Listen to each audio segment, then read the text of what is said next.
Selamat datang di ICM DC Mall.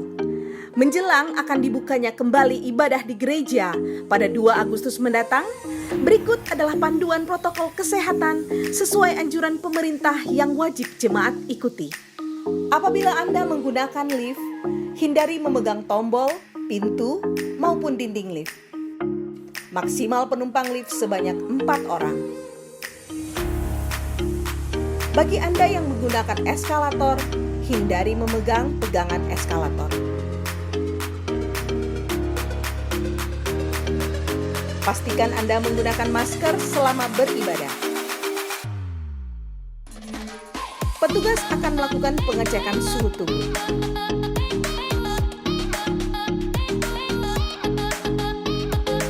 Sebelum masuk ke ruang ibadah, Anda wajib mencuci tangan di wastafel yang telah disediakan. Setelah sampai di ruang ibadah, pastikan Anda memberi salam tanpa bersentuhan. Disediakan cairan hand sanitizer untuk membersihkan tangan. Menempati kursi berjarak 1 meter dan tidak memindahkan kursi yang telah disiapkan. Ruangan ibadah disteril dengan penyemprotan disinfektan sebelum dan sesudah ibadah.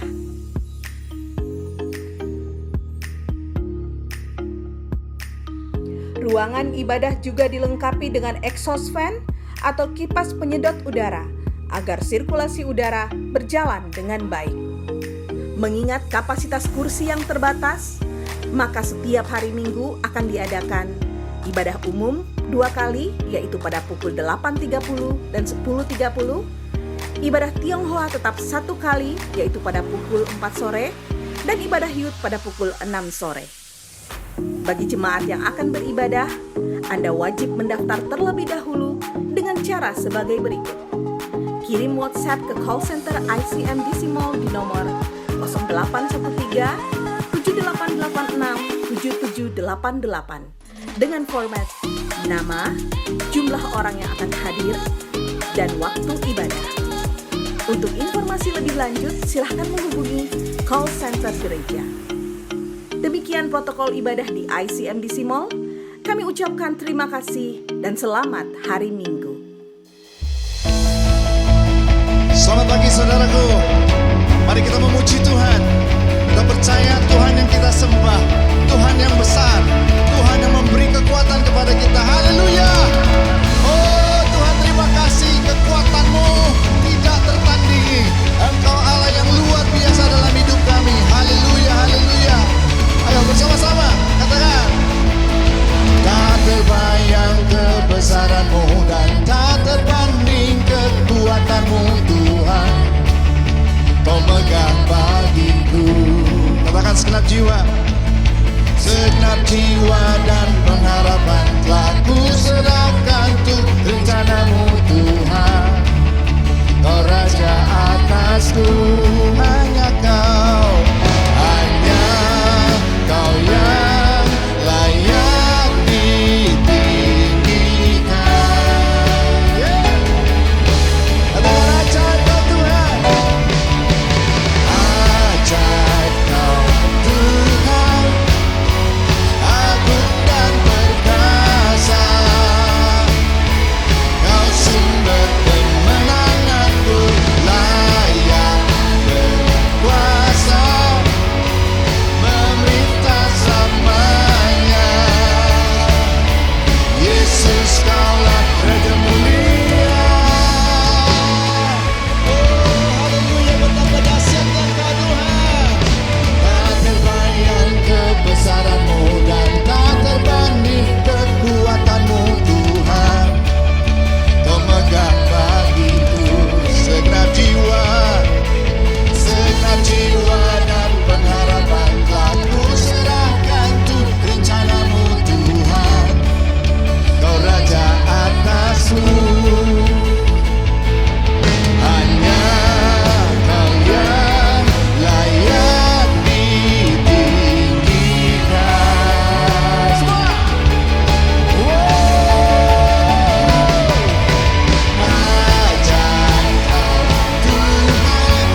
Pagi ini kami ingin menyatakan kekaguman kami kepadamu. Haleluya, haleluya.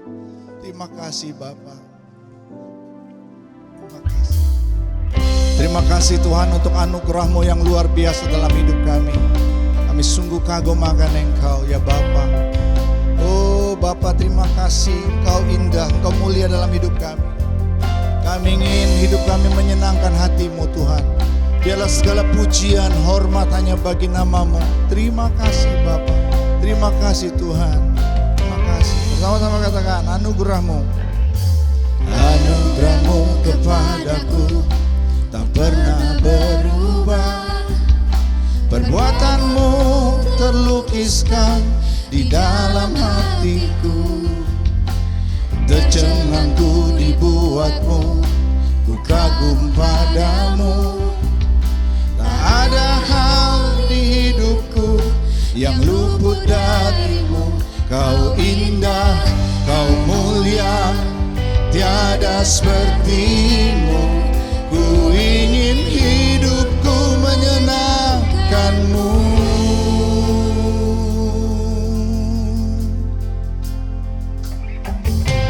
Kau terawal dan terakhir, pencipta segalanya. Seluruh bintang pun bersinar oleh ucapan-Mu. Engkau pun mengasihiku, penulis hidupku. Tak henti segenap nafasku, menyembah-Mu selalu. Ku puji, ku sembah, tiada seperti-Mu. Ku ingin hidupku menyenangkan-Mu.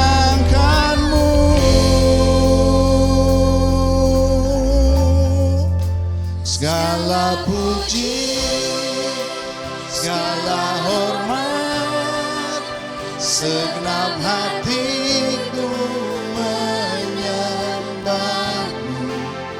Terimalah segenap hidupku sebagai persembahan yang hidup.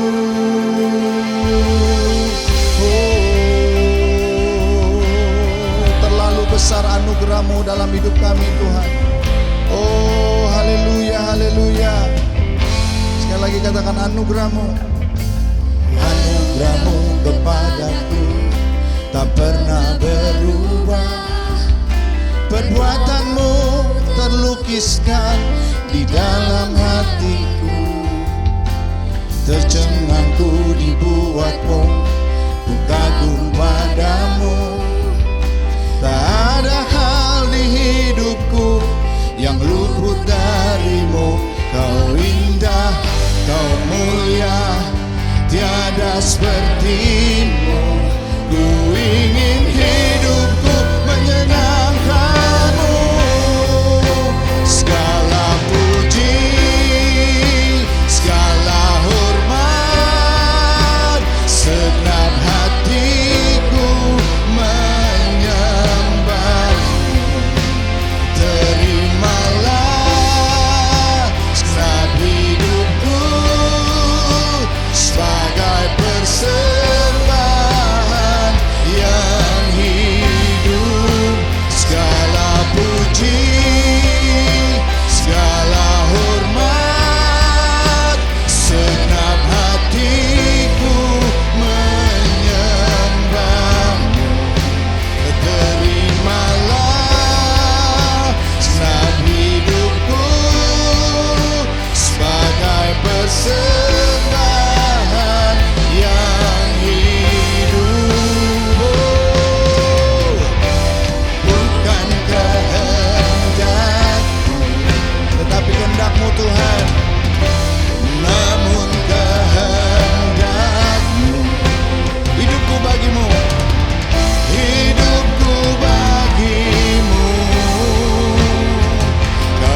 Terima kasih.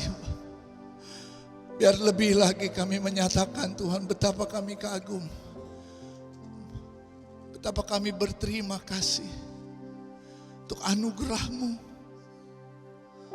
Engkau Tuhan yang telah mengubah hidup kami, mengangkat hidup kami, memberi kekuatan, perlindungan, penyertaan-Mu atas hidup kami. Tuhan, di situasi yang saat ini sedang terjadi, Engkau tidak pernah meninggalkan kami. Kasih setia-Mu selalu bersama dengan kami. Terima kasih. Kami percaya Tuhan, kalau kami ada, itu karena anugerah-Mu. Kami ada karena kasih-Mu. Tuhan Yesus, kami ingin berterima kasih buat kasih dan rahmat-Mu dalam hidup kami. Terima kasih Tuhan, terima kasih. Terima kasih.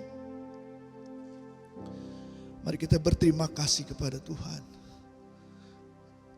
Terima kasih Tuhan. Kami ada oleh karena anugerah-Mu. Kami ada karena kasih-Mu Tuhan Yesus. Terima kasih. Oh, kami bersyukur untuk anugerah-Mu.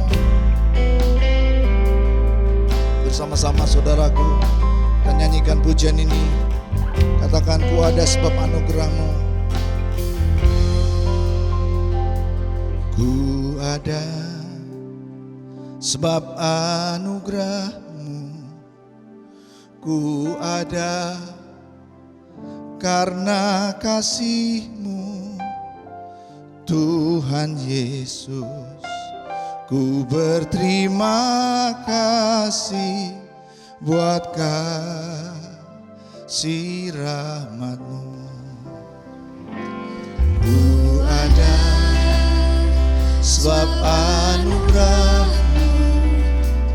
Ku ada karena kasih-Mu, Tuhan Yesus.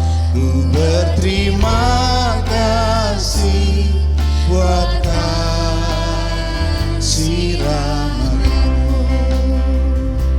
Terima kasih Yesus, Yesus.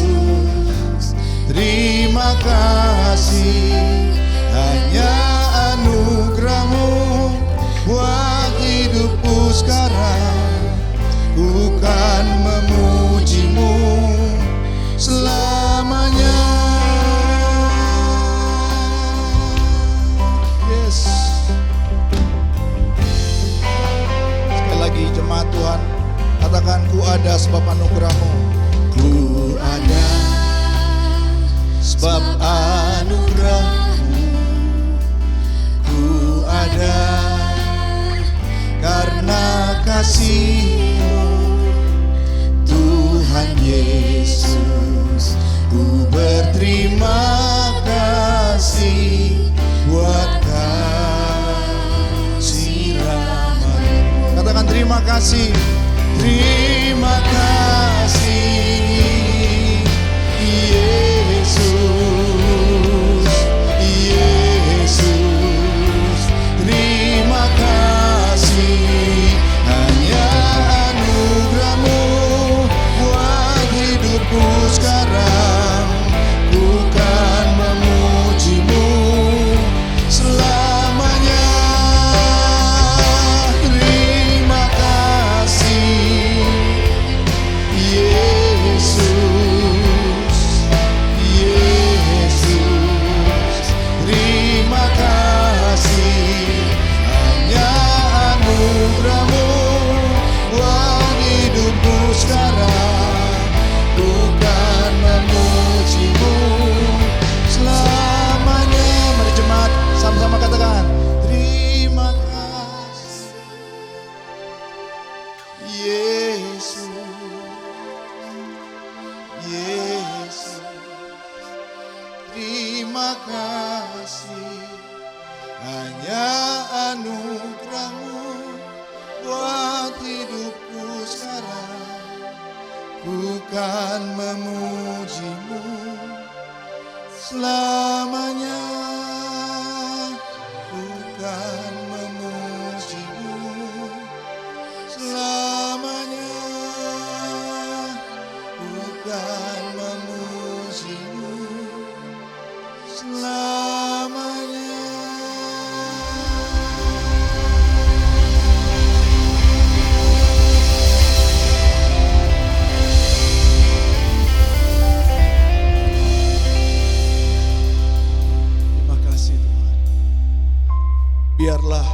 dalam setiap hari-hari kami. Mulut kami penuh dengan pujian kepadamu. Mulut kami penuh pengagungan kepadamu. Tuhan, tidak ada satu hari pun kami lalui tanpa kami merasakan realita Tuhan dalam hidup kami. Tanpa kami mengalami Tuhan hadir dalam hidup kami. Terima kasih Bapa. Kami bersyukur untuk anugerah-Mu. Terima kasih.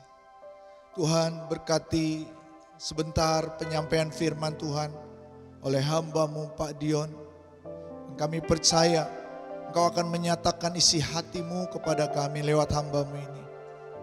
Urapi hamba-Mu dan kami semua yang mendengarkannya. Biarlah hati kami seperti tanah yang subur, yang siap ditabur oleh benih kebenaran. Dan kebenaran itu bertumbuh dalam hidup kami. Terpujilah nama-Mu Bapa. Kami bersyukur dalam nama Tuhan Yesus Kristus. Semua yang siap diberkati firman Tuhan, bersama-sama katakan amin. Puji Tuhan. Shalom Jemaat ICM Batam. Apa kabarnya? Saya berdoa biar kiranya kita semua tetap dalam naungan dan perlindungan Tuhan. Saya berdoa biar saudara tetap semangat, antusias, tetap bersukacita dan bersyukur, tetap menjalani panggilan Tuhan di dalam hidup kita masing-masing.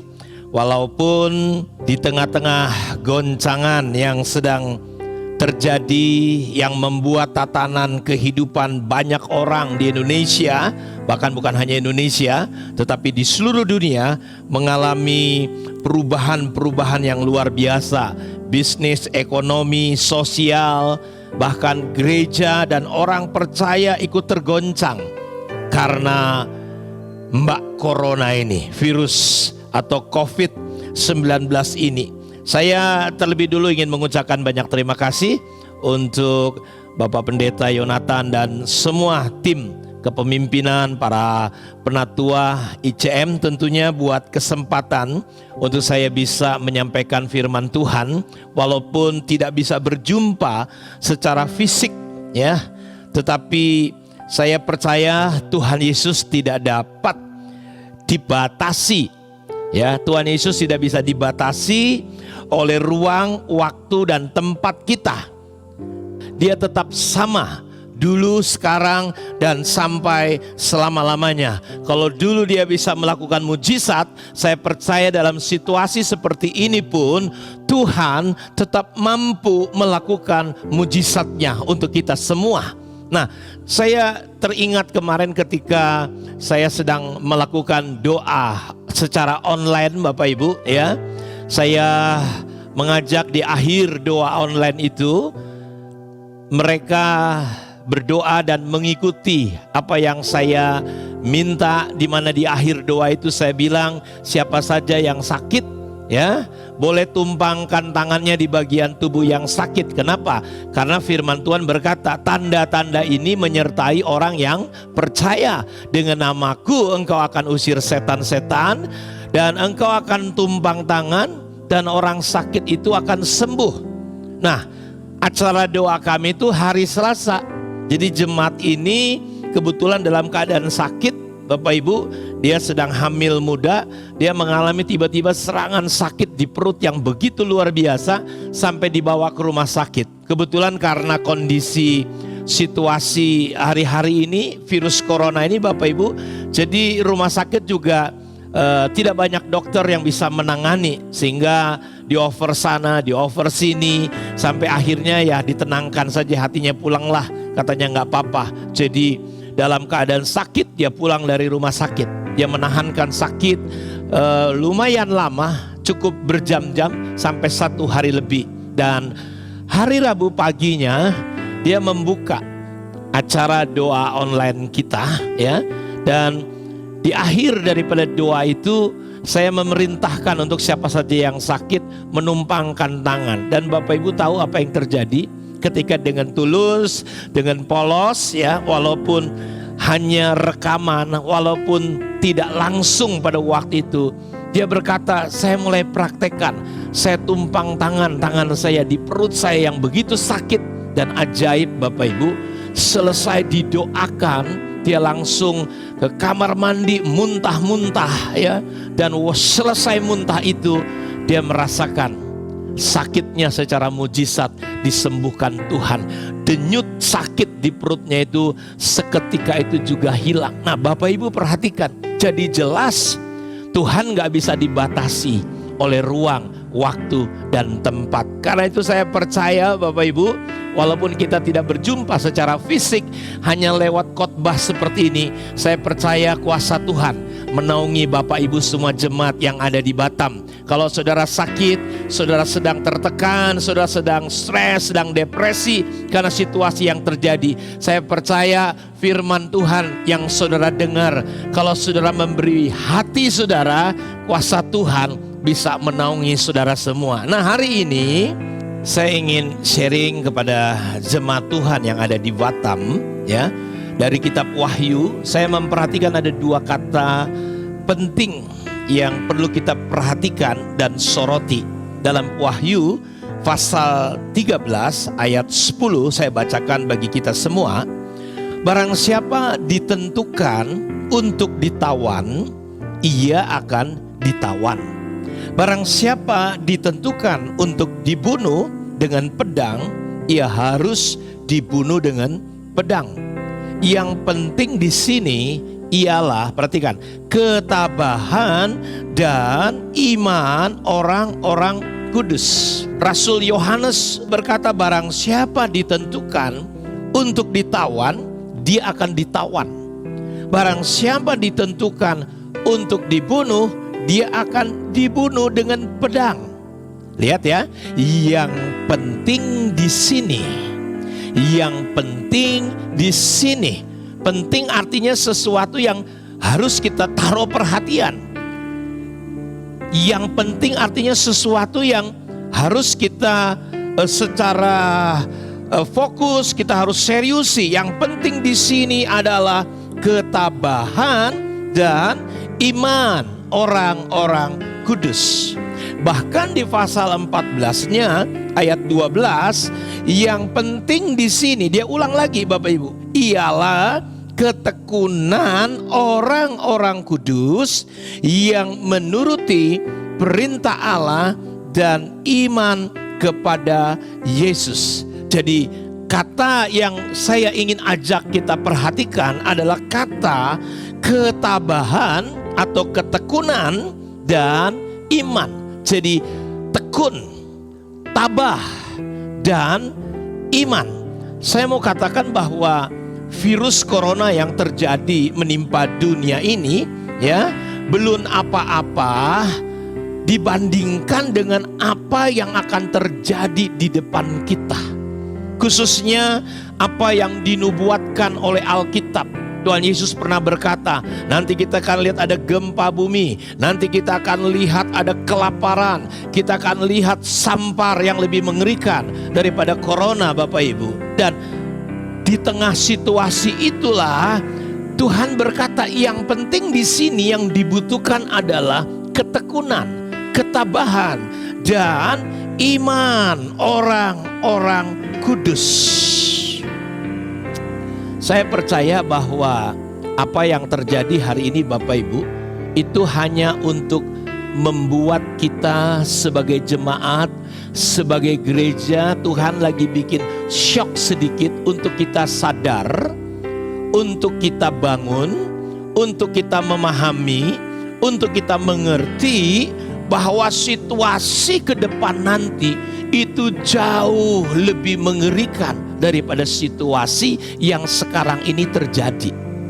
Dalam kitab Wahyu pasal yang 6, ketika meterai keempat dibuka, Alkitab berkata keluar satu kuda yang kuning dan hijau, dan orang yang menungganginya bernama Maut, dan kerajaan maut mengikutinya. Alkitab berkata dia diberi kuasa 1/4 bumi dan diberi kuasa untuk membunuh. Pertama dengan apa? Dengan pedang, dengan kelaparan, dan dengan sampar, dan dengan binatang-binatang buas. corona itu Bapak Ibu termasuk sampar. Tetapi sampar yang dinubuatkan oleh Alkitab di kitab Wahyu pasal 6 metra yang keempat itu, dia membunuh 1/4 orang di muka bumi ini. Kalau sekarang virus corona belum apa-apa Bapak Ibu, lebih banyak yang sembuh daripada yang mati. Karena itu Bapak Ibu, saya mau katakan lewat situasi sekarang ini Tuhan sedang mengajak kita untuk sadar, untuk bangun dari situasi bahwa ke depan ada perkara yang lebih dahsyat, lebih mengerikan daripada perkara yang sekarang terjadi. Karena menurut saya, kita bisa belajar lewat situasi ini adalah Tuhan sedang bicara, umatku bangun, sadar, jangan mencintai dunia, jangan menjadi bodoh. Ayo kita menjadi bijaksana, karena di depan ada perkara yang lebih dahsyat. Lewat peristiwa ini saya belajar Bapak Ibu untuk lebih bijaksana. Untuk lebih bijaksana mengatur waktu saya, mengatur keuangan saya, meneliti bagaimana saya harus memperhatikan hidup saya, potensi saya, untuk saya mengarahkan diri saya kepada perkara-perkara yang lebih lagi. Jadi benar-benar situasi ini sebenarnya Tuhan sedang membawa kita, membangunkan kita untuk kita menjadi bijak, menyiapkan kita semua apa yang penting hari ini untuk kita bangun Bapak Ibu. Karena ke depan ketika situasi yang lebih buruk, situasi yang lebih mengerikan terjadi, karena Alkitab berkata hari-hari ini adalah jahat. Karena itu Bapak Ibu, yang penting dua kata ini kita soroti, ketabahan dan iman. Kata tabah di situ ya menggunakan kata endurance. Jadi kita perlu menyiapkan sejak sekarang ini ya daya tahan kita, endurance kita, ketekunan kita, ya, kekuatan rohani kita, manusia rohani kita. Kita harus latih hari-hari ini. Lewat situasi ini kita harus bangun dan melatih diri kita. Karena Alkitab mengatakan Bapak Ibu, ya, di dalam Yohanes pasal 16, semuanya ini kukatakan kepadamu supaya kamu jangan kecewa dan menolak aku. Perhatikan Bapak Ibu, orang yang murtad, orang yang menolak Tuhan pada akhirnya itu dimulai dari rasa kecewa.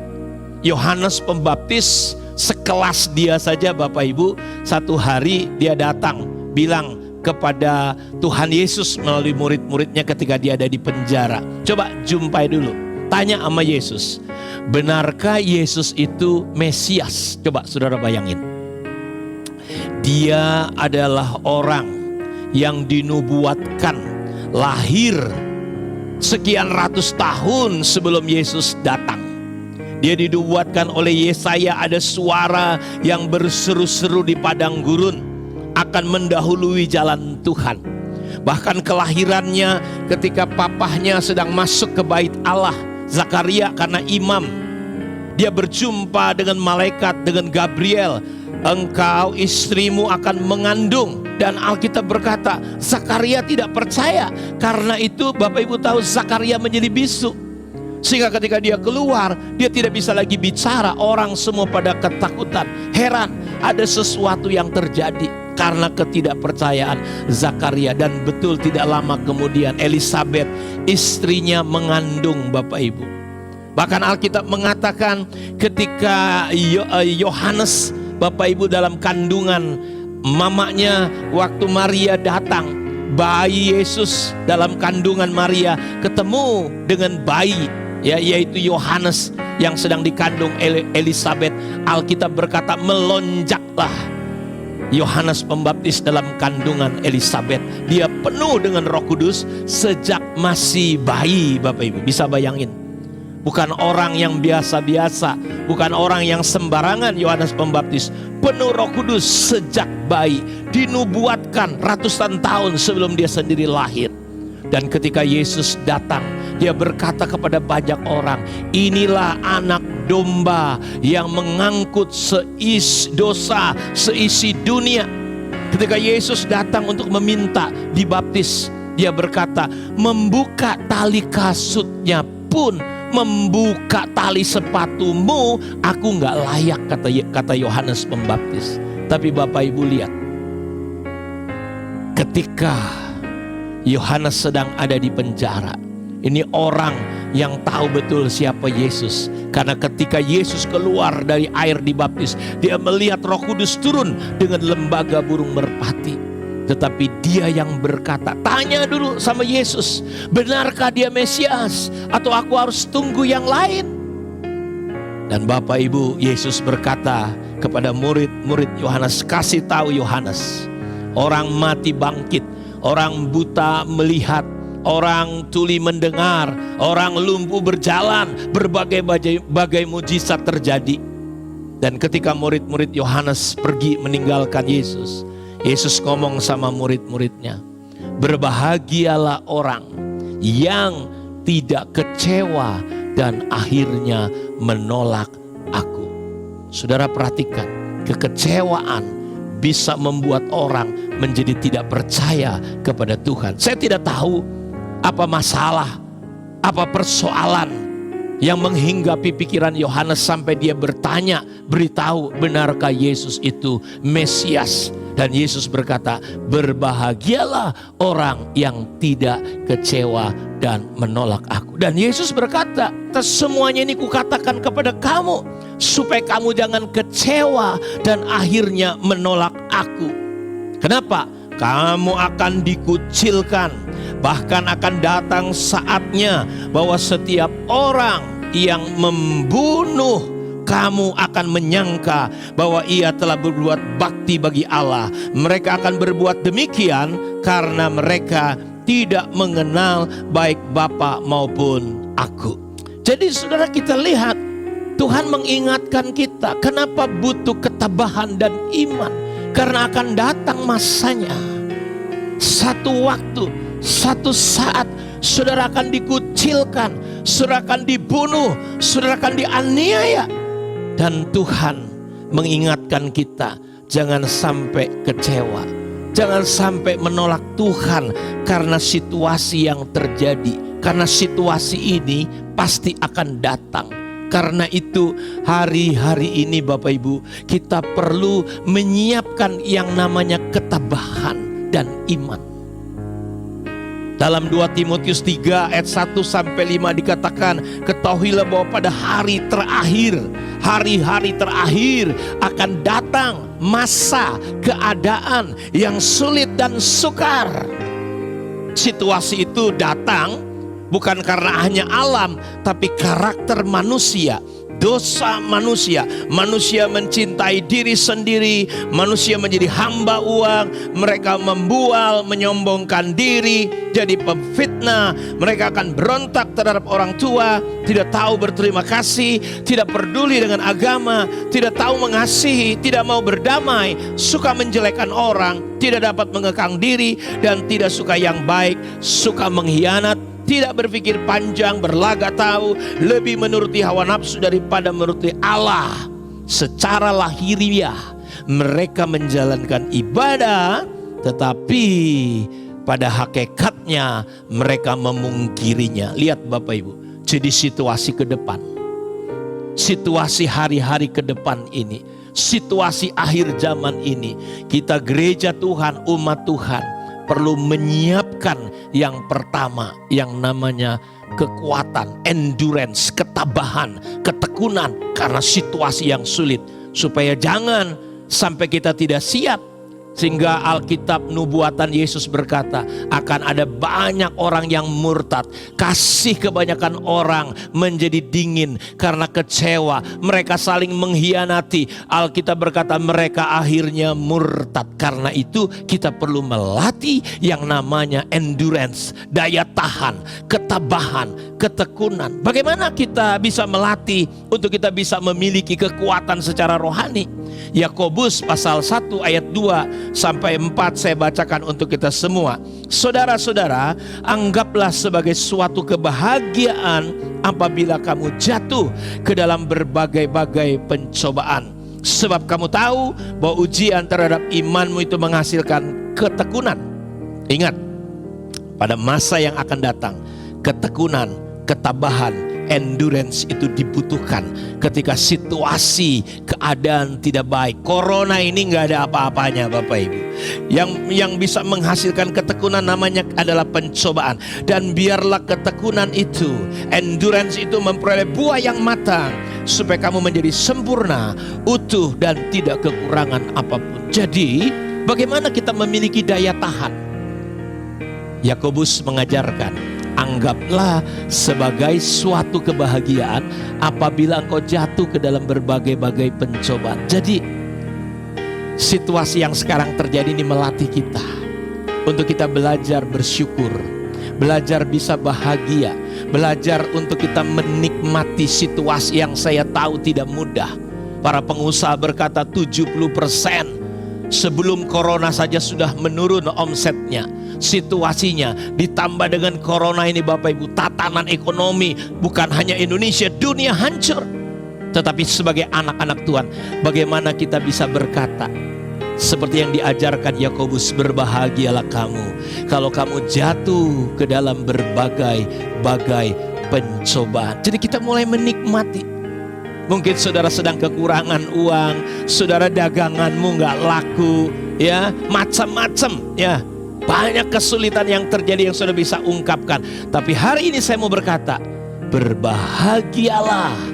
Anggaplah sebagai suatu kebahagiaan. Saya percaya Tuhan sedang membentuk kita, memproses kita. Untuk apa? Untuk menggantikan kebenaran-kebenaran manusiawi kita, pemahaman-pemahaman kita, untuk mulai belajar, untuk kita berpikir seperti Tuhan berpikir. Coba dia berkata, berbahagialah orang yang miskin, berbahagialah orang yang menderita. Mana mungkin kita bisa bahagia selama konsep pikiran kita, pemahaman kita masih duniawi, kita nggak akan pernah mungkin bisa bahagia. Tetapi ketika Bapak Ibu kita mulai belajar lewat situasi ini, membuang semua pemikiran, pemahaman, kebenaran-kebenaran manusiawi kita dan kita ganti dengan kebenaran Allah, sehingga kita bisa anggaplah sebagai satu kebahagiaan apabila kau jatuh ke dalam berbagai-bagai pencobaan, sebab kamu tahu. Jadi kita nikmati saja proses ini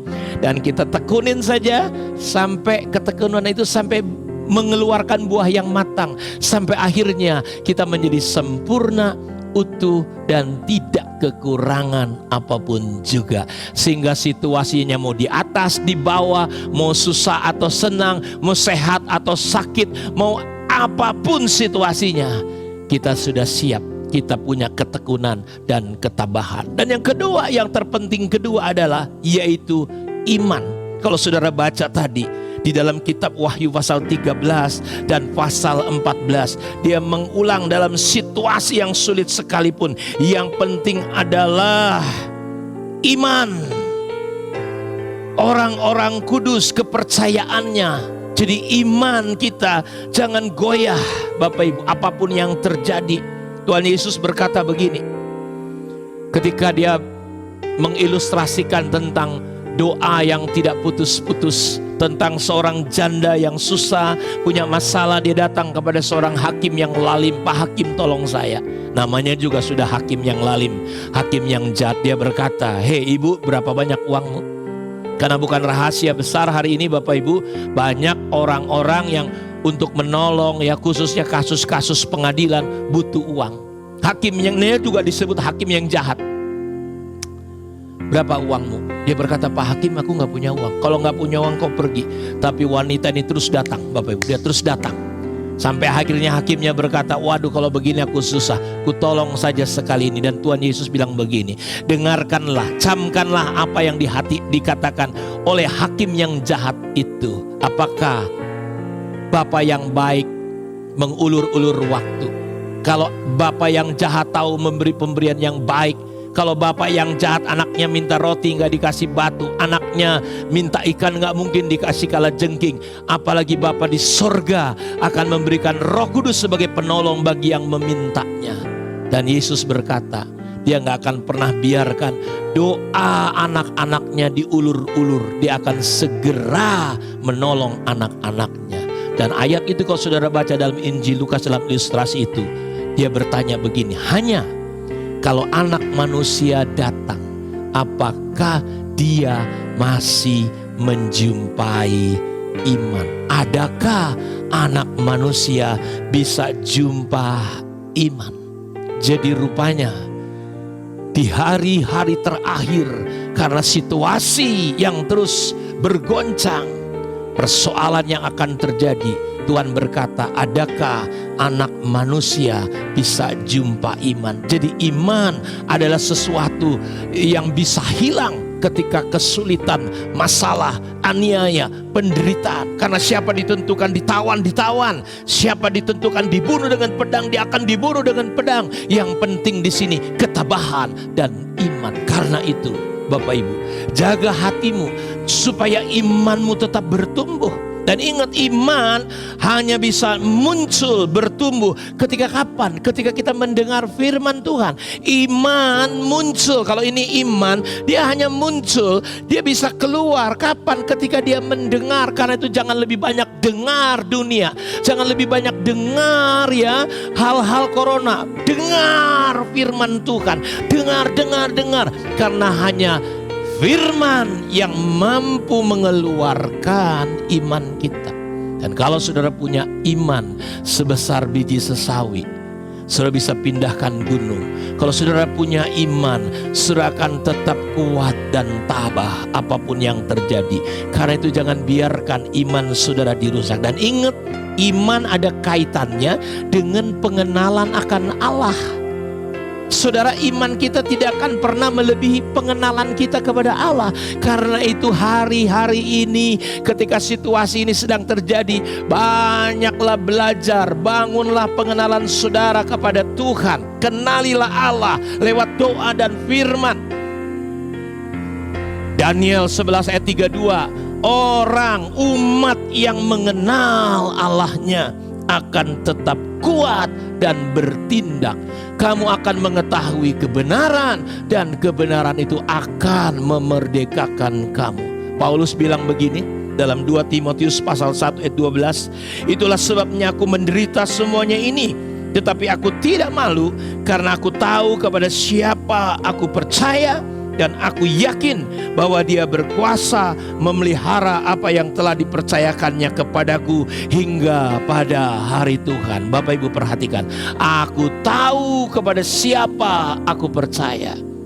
Ketika saudara mengenal siapa Tuhan yang memanggil saudara, ketika saudara kenal siapa Tuhan yang saudara sembah, saya mau beritahu, Paulus bilang, hingga pada hari Tuhan kita akan tetap bisa kuat, setia sampai Maranatha, Yesus datang. Kiranya firman Tuhan ini bisa meneguhkan, menguatkan semua jemaat Tuhan yang ada di Batam. Saya percaya ini waktunya Tuhan sedang membangunkan kita untuk melihat keadaan kita. Jangan kita cinta dunia, jangan kita, saudaraku, bermain-main lagi, tapi siapkanlah hidup saudara, karena akan datang masa yang lebih dahsyat daripada masalah corona ini. Tuhan memberkati kita. Mari kita berdoa. Tuhan, terima kasih, firman-Mu tidak akan pernah kembali sia-sia. Umat-Mu, gereja penyebaran Injil, Impact Community yang ada di Batam, Tuhan berkati, biar firman yang mereka dengar meneguhkan, menguatkan mereka, untuk mereka belajar untuk tabah, belajar untuk tetap percaya kepada Tuhan, bahwa situasi yang terjadi hari ini bukan apa-apa dibandingkan dengan apa yang akan terjadi di depan. Karena itu hamba-Mu berdoa, biarlah roh hikmat dan wahyu turun sehingga mereka mengenal Engkau dengan benar ya Tuhan. Berkati semua umat-Mu yang ada di Batam ya Tuhan. Roh Kudus tetap meneguhkan, menghibur, mengawali, menjagai, melindungi umat Tuhan. Di dalam nama Tuhan Yesus Kristus, hamba berdoa dan bersyukur kepadamu. Haleluya. Amin. Tuhan berkati kita. Shalom.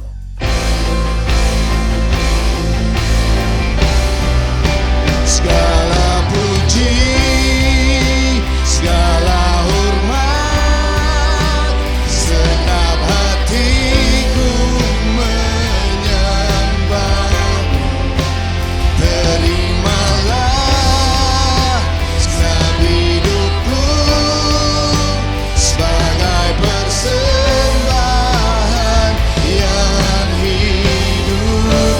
Segala puji, segala hormat, senang hatiku menyembahmu.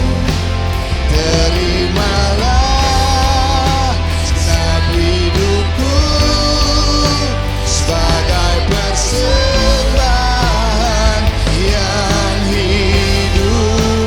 Sebagai persembahan, ya, sekali lagi katakan sebagai persembahan. Sebagai persembahan yang hidup bagimu.